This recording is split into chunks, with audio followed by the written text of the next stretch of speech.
Magandang gabi po muli sa bawat sa araw po na Biyernes. At tayo po ay tumalakay ng bagong paksa. Let's study the love chapter, 1 Corinthians 13. May po natin sa talata. Sige po, tayo manalangin. Lord, salamat po muli, Ama. Sa gabi ito, palahin niyo po sa itanyo. At ang gayamitin po, gawin po kami, turuan ng balang sa ita. At kausapin, tuloy po, ikaw ang magbigay ng pagtuturo, pag-uusap, pagkauho sa namin sa inyo sa pananasalita. Kaalaman, karunungan, na tanging sa inyo lang po nagmumula at sa banal ng salita. Sa tulong po ng banal ng Espiritu, maintindihan namin, mangusap ka, pagpalain yung mga naririto, kayo na rin po, Panginoon, na patuloy na pagpapahayag ng sa live stream, gamitin niyo po ito sa mga pwedeng manood, makinig, para po magpala, at malakila sa gabi. Manisin niyo po ang mga puso, at tayo po patuloy ang malulati, malakila, salamat sa dakila po pamahal ng inyong anak, na binigay sa krus, ang banal at tunay, at nagliligtas, at naglilinis sa pag-ibig ng Panginoon. Ipapatawad ang tunay po na nag-aalis ng hatol mula sa parusang impyerno patungo sa buhay nyo lang yan ang pangako nyo kasi naman sa mga palatasa. Palagi yung salita nyo, gabi ito, ito madakila sa matamis ng palampalan ng aming Panginoon. Ito yung yung nilalapit sa gabi ito. Ito po tayo mawit bago tayo mag-aaral sa salita ng Panginoon.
po po ang Panginoon sa waiting niya. Hallelujah. Ang dakila at maganda pag-ibig ng Panginoon ay binigay po niya sa krus. At pag-aralan po natin ngayon ang isang talata, hindi man buong chapter. Let's look on the one verse or one phrase in 1 Corinthians 13. Let's learn ang tunay at banal na pag-ibig o agape ng Diyos at ni Jesus. Sabi ng 1 Corinthians 13 verse 45, charity suffereth long and is kind, charity envieth not, charity vaunteth not itself, is not puffed up, doth not behave itself unseemly, seeketh not her own, is not easily provoked, thinketh no evil. So, bigyan po dyan provoke, thinks no evil. Yan. Does not behave itself unseemly, seeketh not her own, is not easily provoked, thinketh no evil. Sa ibang salin, sabi niyan, ang pag-ibig daw ay hindi rude, hindi bastos, hindi makasarili, not self-seeking, hindi madaling magalit. It keeps no record of wrongs. Ito yung pag-aaralan pa rin. No, yung pong thinketh no evil. It keeps no record of wrongs. Okay. So, love, Christ, keeps no record of wrongs.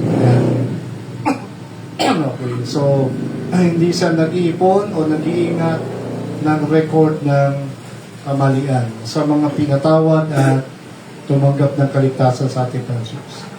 Okay. Pag sinamarize sa ating 1 Corinthians 13, ito po ang summarize niya.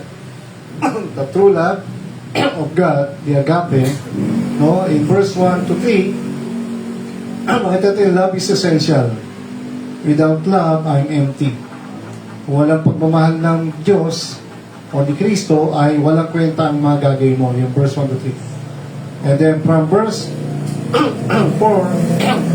to 10, o verse 4 to 9, hindi mo nagkamali, ay ang pag-ibig ng Diyos ay may gawa, may aksyon. No? Love is kind, love is patient, mabait, mapagpasensya. So action po yun, no? Puro gawa yun. Pag-ibig ng Diyos ay mabait, mapagpasensya. Ang pag-ibig ay forever. Love never quits. In 1 Corinthians 13:13, the greatest of this is love. So, yung bang pag-ibig natin ay naipapakita ba ang pag-ibig ni Jesus? So, let's look on this chapter. Kunin natin muling Tagalog. Sabi nga ng Tagalog, verse 1, mapagsalita man ako sa mga wika, sabi ni Apostol Pablo na sumulat nito sa Corinthian Church, makapagsalita man daw sa wika ng mga tao o iba't ibang lingwahe, at na mga anghel, kung wala naman akong pag-ibig ni Jesus o ng Diyos, yung agape, para lamang akong kampanang umaalingaw-ngaw o pompyang na maingay. No? Pakalawa, o kung may kakayahang magsalita ng mensahe mula sa Diyos at tumunawa sa lahat ng hiwaga, kung nasa akin man ang lahat ng kaalaman at lahat ng panampalataya, ano pa, na pagpapalipat ako ng mga bundok, ngunit wala naman akong pag-ibig, walang kabuluhan. So, paulit-ulit yan, kung walang pag-ibig, wala raw kabuluhan. No? Next, verse 3. Kung ipamigay ko man ang lahat ng aking marian, yari ang aking katawan o pasunugin, ngunit wala naman akong pag-ibig, wala rin akong mapapala. So, love is important. What is the motive of what we do? Is it the love of God? The love of Christ? If not, it is vain. Walang kwenta po daw, no? Walang kabuluhan ang ginagawa natin. So maraming taong gumagawa ng mabuti, pero kung ang ginagawa niya ay walang pag-ibig ng Diyos, wala raw kwenta to. Sapagkat ang pag-ibig ng Diyos o ni Jesus ay matyaga, si Jesus ay matyaga, si Jesus ay magandang loob o mabait, kind, hindi maigitin, hindi siya mayabang ang Jesus, hindi mapagmataas, hindi magaspangan ang pag-uugali ng Panginoon, hindi bastos, hindi makasarili, no? Kaya nga siya namatay sa krus. Hindi magagalitin o mapagtanim ng sama ng loob sa kapwa. Okay, so yun, thinketh no evil. Yan po yung taga niya, mapagtanim ng sama ng loob sa kapwa. Hindi mapagtanim. No? So, verse 6, hindi ito natutuwa sa masama. No? Rejoiceth not in iniquity. Rejoiceth in truth. Natutuwa, nagagalak sa totoo. Hindi fake news. Daming fake news, ha? Daming mga scammer. 1 Corinthians 37, ang pag-ibig ni Jesus ay matiisip. Si Jesus ay matiisip. Si Jesus ay mapagtiwala. No? Puno ng pag-asa. Beareth all things. Hopeth all things. Endureth all things. Nagtsatsaga. Si Jesus ay matyaga hanggang wakas. Kaya katinapos po niya ang kaligtasan natin sa krus. 38. Matatapos ang kakayamang salita ng mensahe mula sa Diyos. Titigil rin ang kakayamang salita sa iba't ibang wika. Lilipas ang kaalaman. Ngunit ang pag-ibig ay walang katapusan. Love endures forever. 9. Hindi pagganap ang ating kaalaman, sabi ni Pablo. Habang tayo nasa lupa, at wala pa tayo sa piling ng Diyos, hindi rin ganap ang kakayahan natin magsalita ng mensahe mula sa Diyos. Sapagkat makita natin dyan, ang lahat ng kaalaman ay nasa Diyos. Tayo dumidepende lang sa Holy Spirit at sa kanyang banal salita. No? And then, sabi ng verse 10, ngunit pagdating ng ganap, maglalaho na ang di ganap. No? Nung ako'y bata pa, ako'y sasalita, nag-iisip at nangangatwirang tulad ng bata. Ngunit ngayong ako'y mayroon ng sapat na gulang, iniwanan ko ng mga asal ng bata. Sa kasalukuyan, ang ating nakikita hindi lang manabong kalarawan sa salamin. Subalit darating ang araw ng lahat ay makikita natin ng harapan. Bahagya lamang ang nalalaman ko ngayon, ngunit darating ang araw na malulubos ang kaalamang ito tulad ng lubos na pagkakakilala niya sa akin. In heaven, everything was perfect. Here on earth, marami tayong hindi maintindihan. Kaya napakahalaga ang pag-ibig ng Diyos sa ating buhay paglilingkod. Samantalang na natin ang tatlong ito. Sa lupa, mahalaga ang tatlong ito. Ano yan? Pananampalataya, pag-asa, at pag-ibig. Para tayo makapaglingkod ng malakas at buo ang may tapang, no? Napakahalaga ng pananampalataya, pag-asa, no? At pag-ibig. Ngunit sa tatlong ito, ang pinakadakila, sabi ni Apostol Pablo, ay ang pag-ibig ng Diyos o pag-ibig ni Jesus. O si Jesus mismo. So let's look on one phrase. Charity thinketh no evil.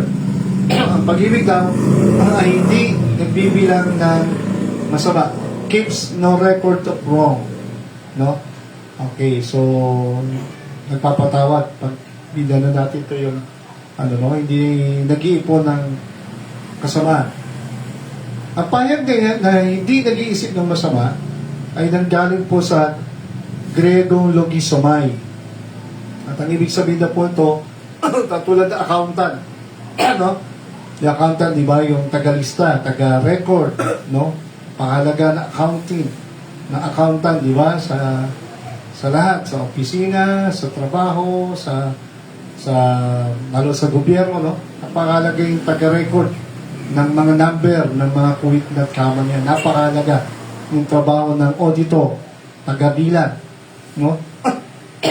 Taga-bilang ng sa preso, sa kulungan, yung mga bilang ng mga preso, no? Yung bilang ng kanilang mga tao doon, nakakulong, no? At nakarecord dyan by names, no? So, ang ibig sabihin nito, ang tunay daw ng pag-ibig ng Diyos ay hindi naglinista ng mga pagkakamali ng iba upang singilin sila balang araw. So, napakaganda ho nitong katotohanan to. Love thinketh no evil. No? So, ito'y tumutukoy sa accounting, accountant. Alam natin, ang Diyos ay alam niya lahat ng bagay. He is all-knowing. Di ba? Siyempre, kung pag-uusapan ng dami ng kasalanan, dami nga ng buhok natin, alam daw ng Diyos. Alam niya sino papuntang langit, sino papuntang impyerno. Di ba? So, pag pinag-uusapan ang dami ng kasalanan, record ng kasalanan mula nung pinanganak tayo hanggang mamatay, sino lang ang nakakalam niya ng Diyos? Pero salamat, yung record ng listahan yan, binura na yan ng Panginoon sa krus. No? So, think it no evil. Just imagine if the Lord, no, kung ang Panginoon ay sa kanyang kabanalan at kanyang katuwiran, kanyang bilang judge, righteous judge, matuwid na hukom, at sa kanyang matinding galit sa kasama ng tao, ay imagine nyo, kung lahat ng kasama natin ay bibilangin niya, ay wala nang maliligtas. Kaya nga, kinakailangan ni Kristo bumaba sa krus para may magbura ng listahan ng record ng mga Kaya yung mga papunta raw sa impyerno, sabi nila, sila hinatulan ayon sa kanilang mga ginawa. So may record ng kasalanan yung mga papunta ng impyerno. Yung mga nag-reject sa Panginoon. Pero sa mga tumanggap sa kanya bilang tapatnas, burado yan, absuelto yung lahat. No? Inilis. Wala na yung alam niya ang lahat na sa atin, pero yung listahan niya ay biniyaran na ng Panginoon. Hindi natin yung listahan ng pag-ibig ni Jesus. Number one, ano ang tatlong kahulugan to? Ang pagtanggi sa paglilista. The refusal to record.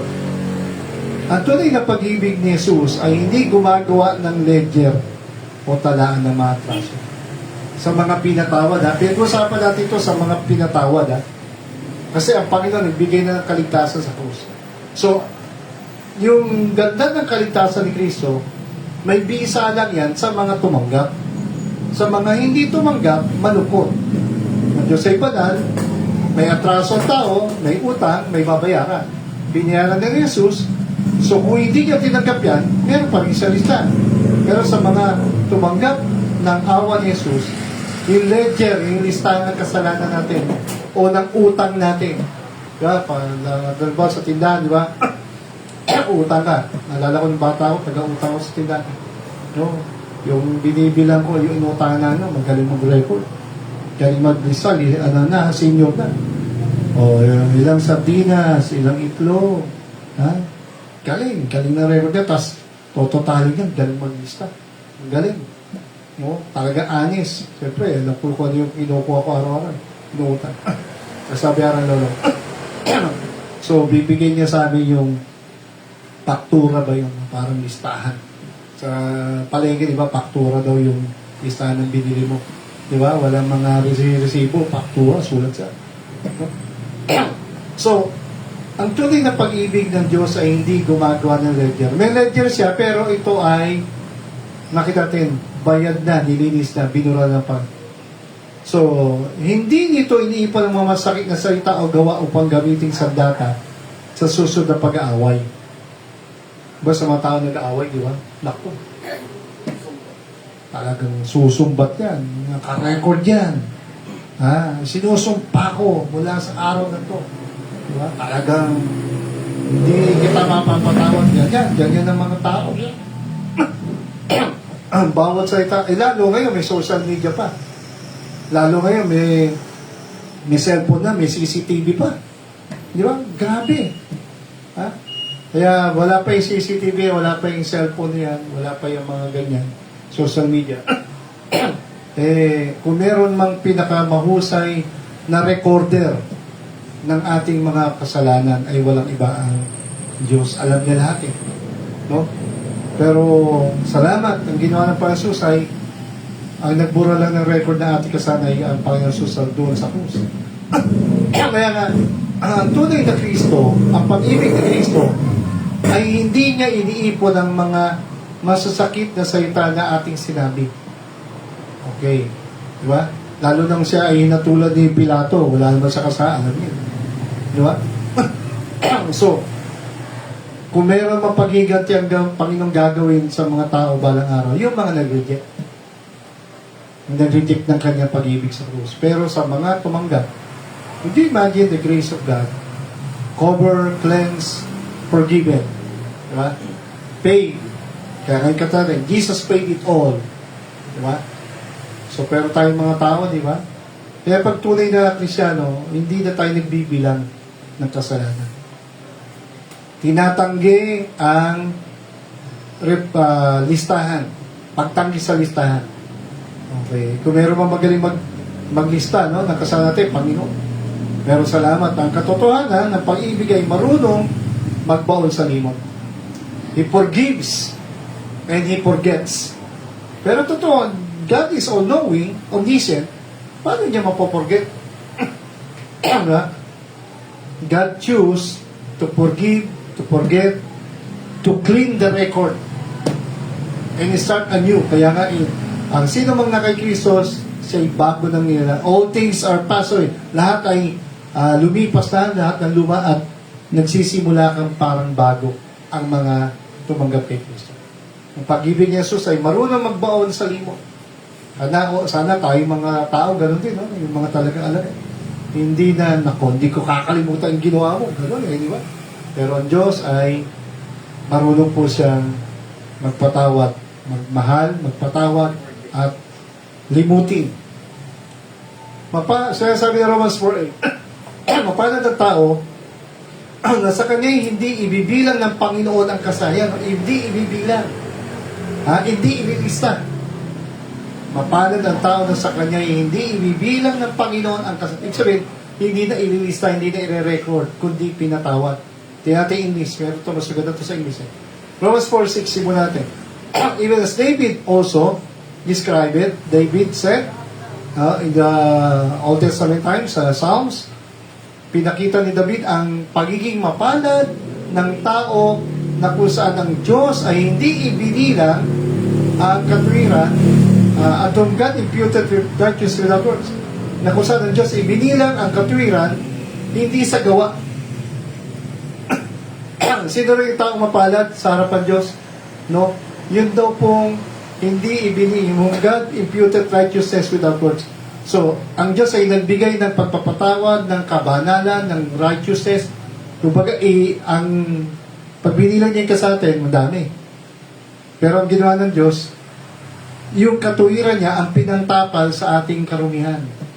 Kaya nga without works without the good works of man. Diba? Mas marunong sa natin, ito yung sabi ng verse 7.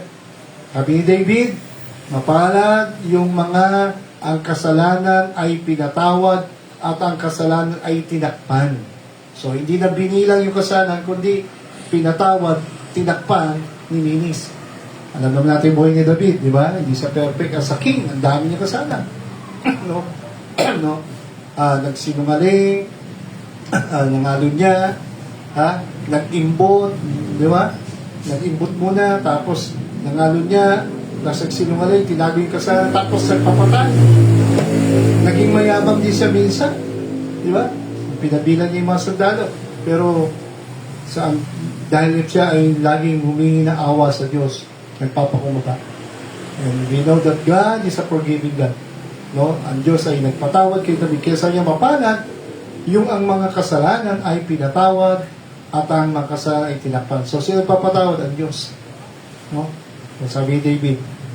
Sabay sabi ng verse 8, mapalad niya ang tao na kung saan ang Panginoon hindi ibinilang ang kanyang kasalanan. Yun yung hindi inirecord, hindi inilista. Hindi na, kumbaga, yung record na kasalanan, hindi na kinalimutan na, hindi na to forever na nakalista na kailangang bayaran natin sa Diyos. Bakit? Ang Diyos ay patawad, hindi rin siya patawad, ang Panginoon, ang Ama pa ay pinadala yung anak niyang nagbayad sa ating mga kasalanan. Naglinis, nagugas. Pangalawa, ang pagtanggi sa masamang akala o hinala. Ang ganda po ito, no? The refusal to suspect. Love thinketh no evil. No, ang ganda po nito. So, tatanggihan mo yung pag-iisip ng masamang akala o hinala. No? So, gano'n tayo, no? Masyado tayong tamang duda, di ba? Tamang, parang adik, ano? Tamang duda lagi, no? Tamang akala. Ganyan ang tao, di ba? Pero salamat ang Diyos, God knows everything, mula kapanganakan natin hanggang kamatayan, mula kay Eva kay na unang tao hanggang sa huling tao, God knows all the records, all the events. Pero, mapalad yung mga nagtiwala at tumanggap ng kanyang kaligtasan. No? So, alam niya ang ating future. So, parang siya sabi natin, nagdududa ba sa itong anak ko nito? Siguro, hindi to magiging mabuti anak ko, kaya parang gano'n. Hindi po. Hindi walang gano'n ng Diyos. Kaya tinuturuan din tayong maging, yun nga, no? Bear in all things. No? Ang pag-ibig ay hindi naghahanap ng malisya sa bawat kilos ng gawa. So, meron tayong gano'n, no? Yung ba prejudice? Ano yung prejudice? Diba? Meron tayong maling akala, maling haka. Ay, ang tao yan, talaga ganyan yan. Parang wala mabuti magagawa, ano masasabi? No, although talaga maraming taong evil, di ba? Rich and famous, powerful people. So, parang wala talagang, kasi out of the abundance of the heart, the mouth speaketh, sabi ng Panginoon. Mula sa kanyang masamang puso at isip, lalabas talaga sa kanyang bibig kung anong nasa puso. Kaya kung nasa puso mo ay ang pag-ibig ni Kristo, lalabas niya sa bibig mo. Di ba? So, pero yung taong, makita natin dyan, may pag-ibig ni Kristo, no, hindi siya maghahanap ng mali siya. So, parang, kuti natin, puro think positive, parang gano'n dati niya. No? So, parang gano'n yan. Hindi siya, bagamat lang niya ito taong mahina, ay, parang parang yung sinabi niya ano ba? Doon sa John chapter 8, yung babae nga doon, di ba? Nangalo niya. Ang sabi niya doon, di ba? Asan yung musik sa'yo, babae? Wala na po siya pa. O ako din, hindi kita inusik. So, the Lord forgives. The Lord forgets. Pero ang bilin lang niya, humayo ka na at huwag magpatuloy sa kasalanan. So, nagpatawad ang Panginoon at binigay niya ng parang bagong buhay, another second chance yung babae. But, yung bago nangyari, di ba? Yung mga tao doon, oh Lord, may nahuli kami dito ng ano niya. Ano man sabi mo? Batas kasi, stone to death eh. Diba? Kaya sabi pa, sige, yung wala kasasa, unang bumato. Diba? May natahimik siya, alisan siya, napahiya siya. Pero ang Panginoon ay nagpapatawad at nilinis siya yung babae yung pinatawa, di ba? Katulad, ang dami sila Magdalena, sa John chapter 4, isang adulterous woman din, di ba? Binigyan niya yung chance mabuhay. Di ba? Okay, na maayos. Hindi ito mapaghinala o lagi nag-iisip na may masamang balak. Di ba? Ang iba. Bagay talaga naman pwede tayo mag-isip ng sa mahal sa buhay natin, di ba? Dapat wag naman tayo ganito. Pero kung mga stranger, medyo mag-ingat talaga tayo. Ibang usapan yung pag-stranger. Di ba? Baka naman madali ka ng mukhang maraming gano'n eh, di ba? Maraming lalo sa scamming. Di ba? Marami dyan, magpopola talaga. Di ba? Magaling mambola, magaling magsalita. Mahusay, maayos. Kagalang-galang, tapos sasabay pa ng gwapo, itsura. Di ba? So, kahit sa reliyon, maraming ganyan. Diba? Kaya ingat tayo. Pero pagdating po sa ating pansus, sa ating mga minamahal, no, lagi natin bibigyan sila ng tsansa mabuhay pa rin ng maayos. Ibig sabihin, may pag-asa na itong taong to ay umayos ang buhay niya. Diba? Huwag tayong mag-iisip na wala na tagang mabuting magagawa yun. No? Parang tinatakan na natin. Ang katotohanan, ang puso mapagmahal, tulad ni Jesus, ay nagbibigay ng benefit of the doubt. Yan. Kaya ka, di ba, pagdating sa korte, bagamat tayo po ay tulad ng mundo natin, ng bansa natin, punong-puno ng mga corrupt na government official. Pero totoo, dahil may due process, wala tayong magagawa eh. Hindi natin pwedeng hatulan ng ating mga senador. Diba? Kahit ngayong kriminal eh. Kahit hinuli pa siya eh. Kahit nakakulong na. Ng rape, ganito. Diba? Kaya meron tinatawag na due process. Ano yung due process? Meron tinatawag na may batas bang nasuway? Meron bang kriminal na sumuway? Siyempre, huhulihin ng police. And then, lalagay sa kulungan temporarily. At kung siya ay inosente, aba, ay papakawalan. Pero kung siya talaga ay may kasalanan, dadaan niya sa korte. At ano lagi sasabi ng korte? Hanggat hindi nalilitis, hanggat hindi hinahatulan ng pinal ng korte, di ba?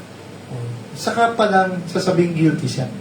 Pero hanggat hindi siya, di ba? Hindi hinahatulan ng korte. Di ba? So, in fact, kahit na nga po sila nakakulong na, nakalaya, di ba? Binibigyan pa rin natin ang pagkakataon itong mga nakakulong na ng chance na sila ay mabuhay ng normal. Kaya nga, ang gamit ng term ngayon, di ba, sa mga nakakulong, di ba, anong tawag sa, dati prisoner, anong tawag na ngayon? PDL. Ano yung PDL? Di ba? Persons deprived of liberty. Pinababang na ngayon, di ba? Medyo pinagaganda kasi. Although criminal sila, nakakulong, preso, pero huwag nating tingnan itong mga taong ito na parang, wala na talaga yung mga pag-asa. No, hindi ho. Kaya nga may mga pastor din na nagpupunta dyan, nagtuturo ng Bible. Bakit? Kahit sila ay nakakulong, kahit sila ay naging kriminal, kahit sila po ay, talagang sabi nga, parang tingin na patapon na sa mundong ito, hindi ho. In fact, marami rin po, ito din isang pastor natin kasama, noon napatay na ex-convict siya. Hindi ko alam kung doon na siya naligtas sa kulungan. Naturoan ng Bible, nag-Bible school nung Makalaya. At nung Makalaya, yun nga, grabe pa, naging pastor. Alam niyo saan siya naging pastor?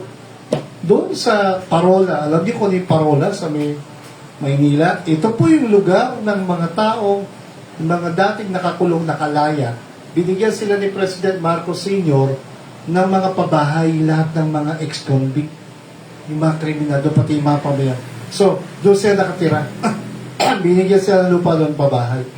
Kaya magaling si President Marcos, pagkikita natin, si Senior, no?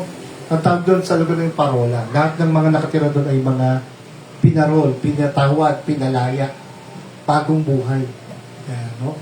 So, yan ang problema sa atin, di ba masyado na tayo mapanusga, mapangato. Pero salamat ang Panginoon, hanggat buhay ka, bibigyan ka ng chance na maligtas. Paul said in to Titus in chapter 1 verse 15, unto the pure all things are pure, but unto them that are defiled and unbelieving is nothing pure, but even their mind and conscience is defiled.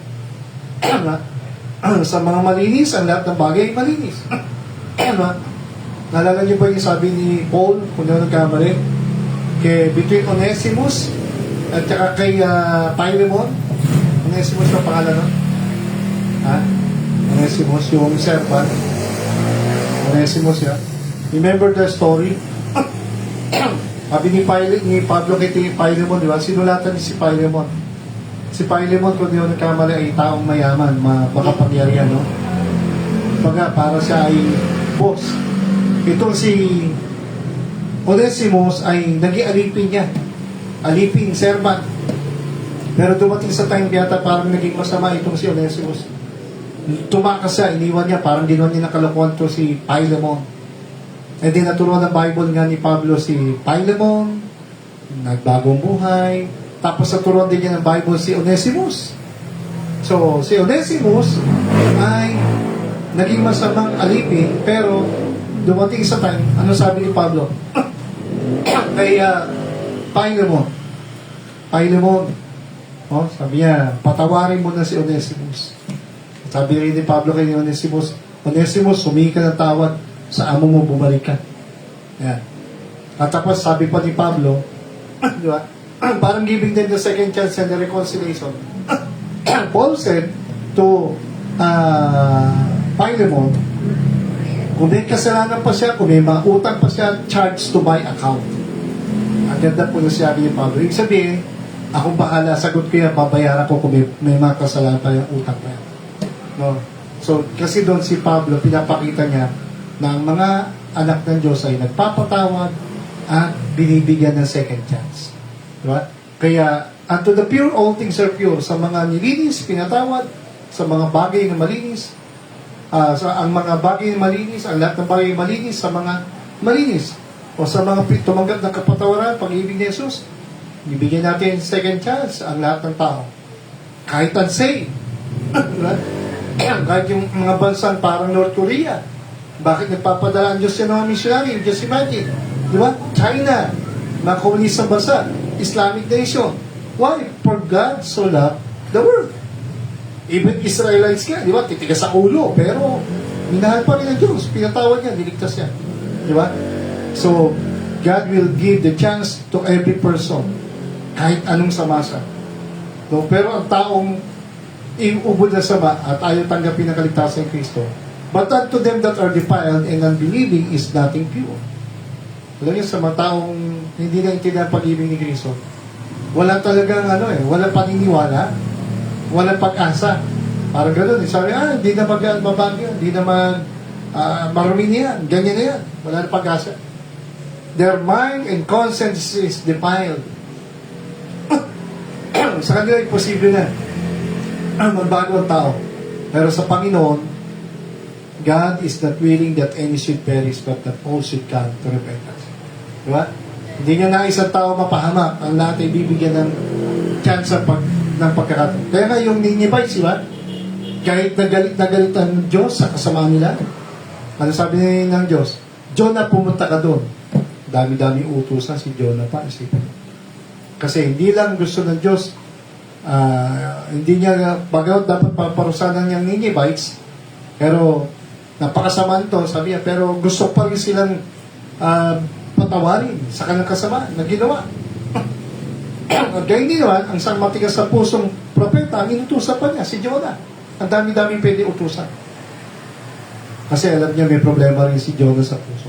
Ano yun? Unforgiving spirit. Di ba? Meron siyang nag-iipon siya ng kasama. Dahil alam niya, nirape ng mga kababayan niya, ginawa siya ng kasama ng mga lahat. Kaya ayaw niya puntahan. Ayaw niya maligtas. At alam niya, patatawarin siya ng Diyos. Di ba? Pero ang Diyos ay, He is a God of impossible talaga. Yung imposible sa atin, nagiging posible sa Kanya. Yung parang hindi na magbabago, pwede pa magbago. Yung parang marumi sa Kanya, pwede pang malinis. No? Walang imposible sa Diyos. Sa malinis, ang lahat ng mga bagay malinis, tatapat sa mga nangahawak at hindi nagsasampalatay, walang anumang malinis. Pagkusa ka na maisip at konsensya ay natulisan. Number 3. Ang pagtanggi sa paghiganti. The refusal to retaliate. Ang ganda po to. Ang pagtanggi sa paghiganti. Dahil hindi mo binibilang ang mali ng kapwa mo, wala kang sisingilin. Ang ganda no? Kung hindi ka nagbibilang, nag-iipon ng kasalanan ng kapwa mo, wala kang sisingilin. At kung walang listahan ng utang, wala rin kailangan bayaran. Kaya nga tayo, anong pababayaran natin sa lahat? Binayaran na ni Kristo. At hindi natin kayang bayaran yan. Babayaran sa impyerno o babayaran natin, binayaran ng Kristo. Dalawang pambayad. Babayaran natin kasalanan sa impyerno o binayaran na ni Kristo sa krus. For the wages of sin is death. Ano rin ang kabayaran kasalanan? Kamatayan. Kaya nga, bakit namatay si Eva at si Adam mula noon hanggang ngayon? Dahil sa kasalanan, pagsuwan. Namana natin ang kasalanan, namana natin sumpa ng kamatayan. Pero hindi lang kamatayan physical yan. Meron kapatayang impyerno forever. Di ba? Tama ang sabi, ang kabayaran ng kasay, kamatayan. Kamatayan sa lupa, sa mundo, babalik ang tao sa alabok. At ang kaluhan niya ay babayaran ng kasalanan sa impyerno. Yun ang final judgment ni Lord. Kaya lagi sabi, ang kasama na ng tao, pag hindi nabayaran din sa lupa, babayaran din sa impact. Iba pa nga yung kabayaran sa impyerno. Kung lusot siya rito, palakasan, payamanan, influensya, no? Ganon. Sa Diyos, wala kaligtas sa kabilang buhay. Pero salamat po, ang kabayaran kasalanan ay kamatayan. Salamat ang Panginoon. Ngunit ang regalo ng Diyos ay buhay na walang gan sa pamamagitan ng Kristo. Hindi niya nais ang tao mapahamak, kundi patawarin at bigyan ng buhay na walang gan sa pamamagitan ng kamatayan ng Kristo. Kung wala ang listahan ng utang, wala rin kailangang bayaran sa mga tumanggap ng kapatawaran kay Kristo. Wala nang sisingilin. Wala nang babayaran pa uli. No? Wala nang utang. Paid in full. Jesus paid it all. Maliwanag yung kata. Diba? Sabi niya, it is finished. Ibig sabihin, bayad na lahat. Aliwanag po noon. Yun po yun. Yung record ng kasate. And sad to say, marami pa rin religion ng paniwala, kailangan gawin mo to, kailangan sundin mo to. Kasi yung ginawa rin ni Kristo, hindi pa kumpleto, kulang pa. No? Kasi ang para ng kaligtasan nila ay pagsapi sa reliyon, paggawa ng mabuti. Pero yung kaligtasan ni Kristo, malabo, hindi nila naintindihan, hindi na unawaan. Ang katotohanan, ang tunay na pag-ibig ni Jesus na nagpapatawad ay ang pagsunog sa listahan ng mga atraso. Ang ganda, no? So, yung record po ng kasalanan natin na binayaran ni Kristo, babayaran mo po sa impyerno, mamili ka, yung kasama, o bayad na ni Kristo sa krus. Di mas maganda na yung binayaran ni Kristo. At kung bayad na, wala nang listahan. Sinunog na. Inalis yan. Sabi nga ng Bible when you talk about the mercy of God, kung gaano raw kataas ang langit sa lupa, ganoon din daw ang awa ng Diyos. Kung gaano kalayo ang east sa west, ganoon din daw inilalayo ng Diyos ang kasalanan sa atin. Di ba? As a father pitied his children, ganoon din ang pagpapatawad ng Ama sa mga may takot sa Kanya. No? Yung pagpapaawa ng Diyos, yung pagpapatawad ng Panginoon ng Ama, may tulad ng pagmamahal ng tatay sa kanyang mga anak na nagkakasala at nakukulang. No? Sabi 1 Peter 3:9, not rendering evil for evil. Or railing for railing. Hindi ka dapat gumanti ng kasamaan sa kasamaan. Sabi ni Pedro. Diba? Hindi ka dapat mangutya sa iyo, nangungutya sa iyo. Kundi kabaliktaran. Sabi nga ng Panginoon, di ba? Love your enemies. Pray for them. Di ba? So, liwanag ang pag-ibig ni Kristo, kabaliktaran ng pag-ibig ng mundo. Di ba? Ang kabaliktaran, ang pag-ibig ni Kristo ay talagang grabe po. No? Nagpapatawad, nagbibigis. At sabi yan, no? But contrary-wise, Peter said, pagpapala ang ibigay mo. Na kung paano tayo tinawag upang tumanggap ng pagpapala, tumanggap ka ng kapatawaran, kaligtasan at pagpapala ng langit. Kaya yung mga pinagpala, marunong tayong magpatawad. Marunong tayong magbigay ng pagpapala. Minsan inisip natin, hindi yung karapat dapat maligtas, hindi yung maliligtas. No. Mali ang kaisipan natin. Walang karapat dapat sa ating maligtas. Lahat tayo makasama. Pare-parehas lang. Nagsisimba o hindi. May reliyon o wala. Nakakulong man o hindi. Lahat tayo makasama. Pero, pag naintindihan mo ang ganda ng pag-ibig ni Kristo, pagpapatawad niya, nagbubura siya ng kasalanan natin. No? Nag-record na siya. Sabi 1 Peter 3 Tagalog, na huwag ninyong gantihan ang masama, ng masama o ng alipusta, kundi ang kabaliktaran niyon ay pagpapala. Anong karunungan katotohanan tungkol dito? Ang karunungan, ang pag-ipon ng galit ay parang pag-inom pala ng lason at pag-asam ng ibang taong mamamatay. So, malaking kalokohan yun. Pag uminom ka ng lason, ang iisip mo, ang ibang mamatay. Pero totoo, ganun pala ang galit, ganun pala ang bitterness, ganun pala ang unforgiving. Para siyang umiinom ka ng lason, na yung lason na yan, ang iniisip mo, sana mamatay na yung tao. Hindi ikaw ang mamatay, siya. No. Pero totoo, yung taong puno ng galit sa puso ay nilalason ng sarili niya. At nilalason niya rin ng iba.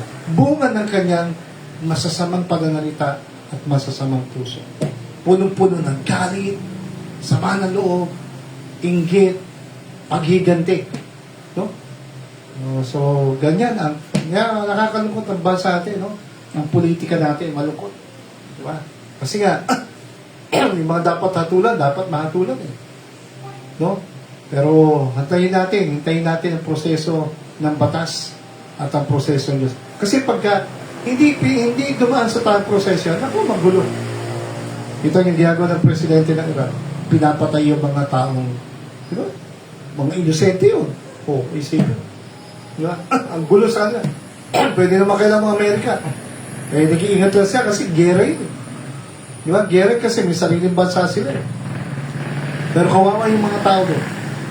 Yung Pangulong Marcos Sr. dati, di ba?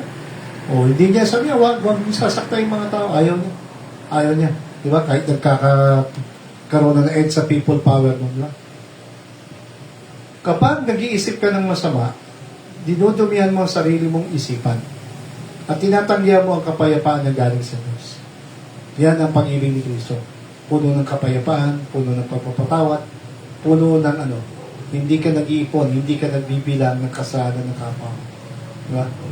Kaya nga iba na namamatay sa sama nila, diba? Nakaka-high blood. Ang katotohanan, ang Diyos ang pinakamagandang halimbawa.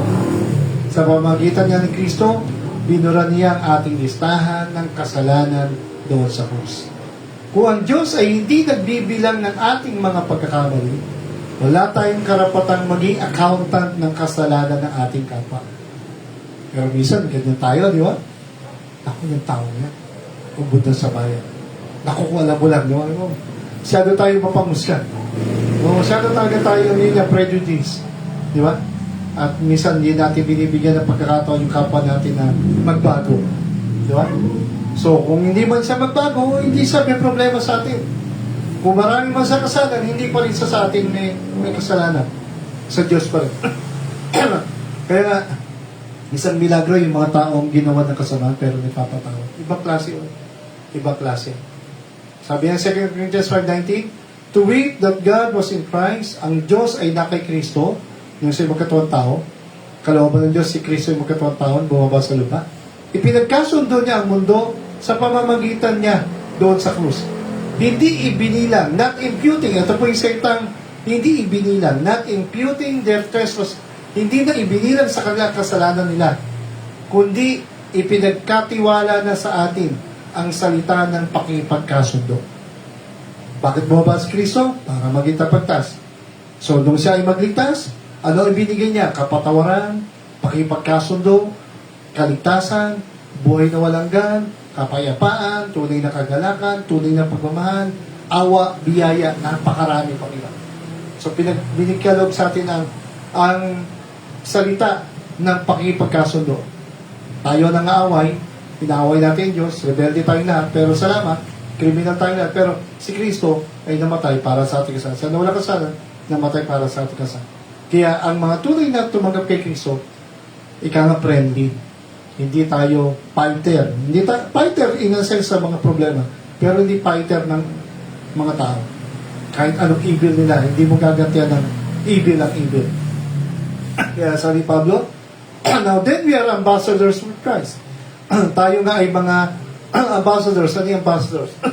Ano yung Tagalog? Mga taga, parang natulad ng ating, di ba, Pilipinas. Meron tayo pinapadala sa China. Sa Taiwan. Ano yun sa Tagalog? Tagalog. Di ba? Kumakatawan. Yan. Representative. Yan. So, ganun din sa China, di ba? Meron sa representative dito. Yan, na nambubuli sa atin. No? Ang kaya yung mayayaan natin. So, ganun tayo. Di ba na tayo mabuli, huwag na tayo mambuli. Yan ang katwiran ng mga Pilipino. Kaya yun ang magandang galing natin.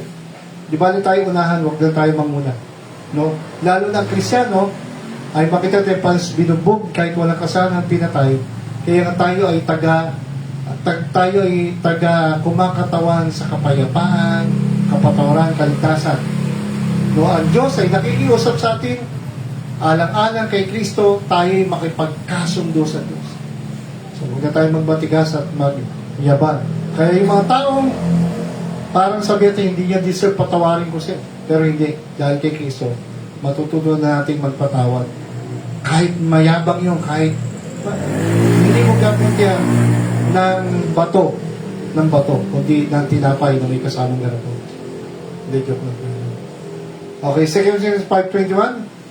Sapagkat siya ay namatay para sa ating kasalanan, wala siyang nalalamang kasalanan sa Kristo, upang siya ay gumawa ng katuwiran ng Diyos sa pamamagitan ni Jesus.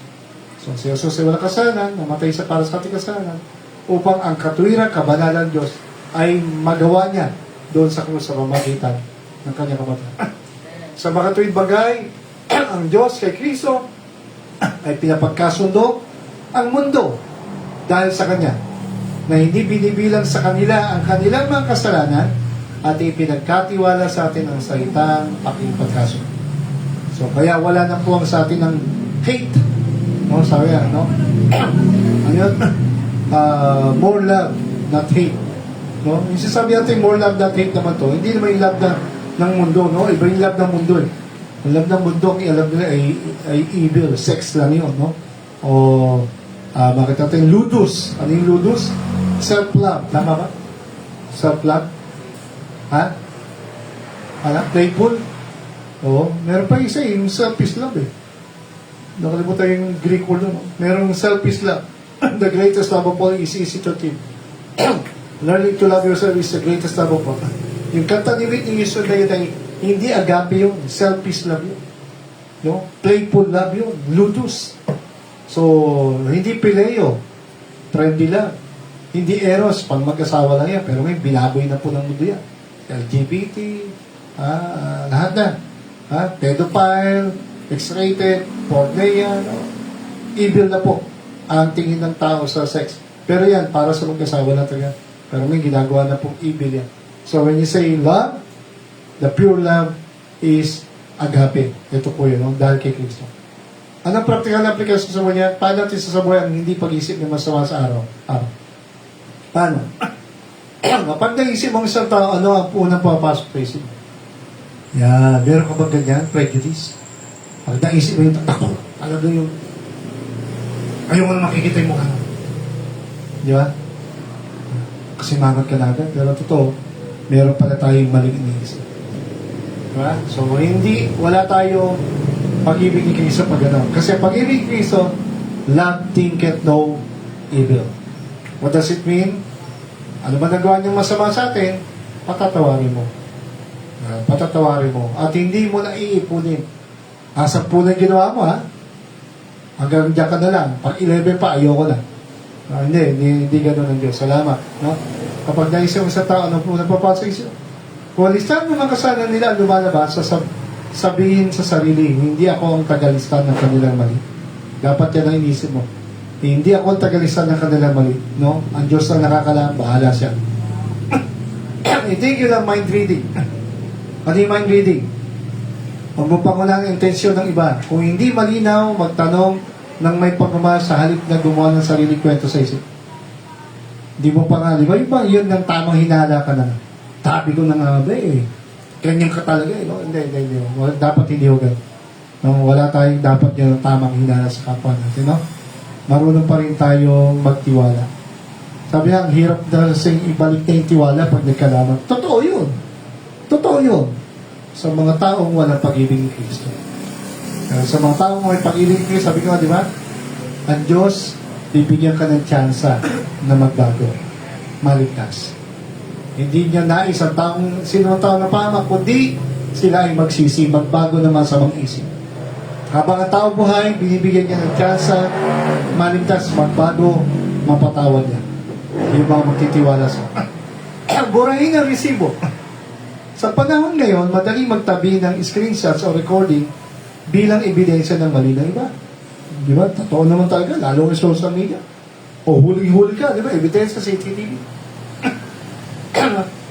Ang pag-ibig ay marunong mag-delete ng resibo.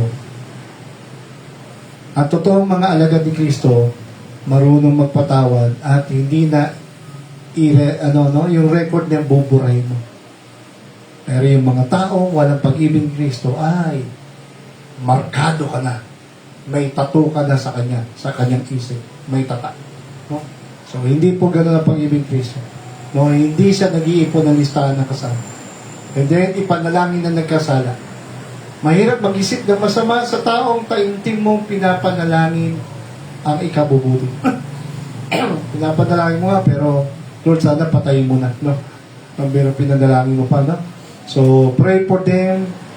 Love your enemies. Pray for them. Sabi nga pa, no? Gantihan mo ng kabutihan ang kasama. Di ba? Vengeance is mine, saith the Lord. Sabi nga. Kung sino man gagantihan, pahala pa. Ang sabi nga kinakabot content 12, ang pagtatanim mo ay umihila ng mga pagtatalo. Ngayon tiyatakpan ng pag-ibig ng lahat ng mga kasama. Love covereth the multitudes of sin. So, pag-ibig Kristo nagtatakip, nagpapatawad, nagugas. Pero yung nagtatay ng sama loob, nako, away yan. Away-away, kaya nga, di ba? Okay, Ephesians 4:32, and be kind one to another, be merciful to one another, forgiving one another, gaya naman ng pagpapatawad ng Diyos sa inyo dahil kay Kristo. So, ng Panginoon, di ba? Mabait, mapagpatawad, at mahabagin. Di ba? Sabi ng Mateo 18:21-22, di ba? May nagtanong ang alagad doon, ang pagpapatawad ng 70 ulit na 7. 70 times 7. Isang paalala na itigil na ang pagbibilang. Diba? Nagtanong sa akin doon. Then came Peter to him and said, Lord, gaano kadalas ko bang ang aking kapatid na nagkasala sa akin na patatawarin ko? Hanggang 7 beses ko lang ba? Hanggang 7 beses po ba, Lord? Di ba nagtanong si Pedro? Ilang beses ko siya patatawarin yung kasalanan niya nagawa sa akin. Sumagot pa, di ba? Until 7 times, but until 70 times 7. Hindi 7 times. Hindi 7 beses lang sa patawaran, kundi 70 times 7. Ibig sabihin nun, unlimited. Innumerable. Keep no records of wrong. Thinketh no evil. Okay? Love, thinketh no evil. Napakaganda, no? Ganyan pala ibig sabihin yan. Sana ay matutunan natin ito i-apply sa ating buhay. Lord, salamat sa ita mo. Pagpalaan niyo sa ita niyo. Tulungan niyo po kami. Help us, Lord, to have a pure minds. So, dami ng basura ng mundong ito.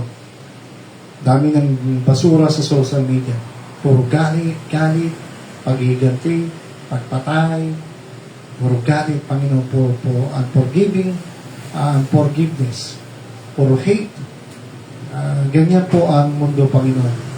Kung ano ang nasa puso, lumalabas sa bibig, lumalabas sa mga pelikula, lumalabas sa mga sa katerbang toxic, Lord.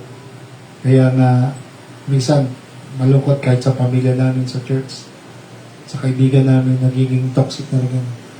Pero kung ikaw nga, Panginoon, ay namatay sa krus, para sa lahat, bibigyan niyo ng tsansa ang taong maligtas, ang magpakumbaba at lumapit sa inyo. At ang mapinatawad niyo ay salamat. Wala ka ng record ng kasalanan. Binura mo na.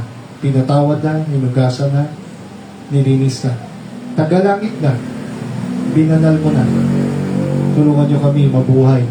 Yung katulad ng may pag-ibig niyo. Taglayin namin ang pag-ibig niyong agape. Hindi kami nagbibilang ng kasana aming kapwa.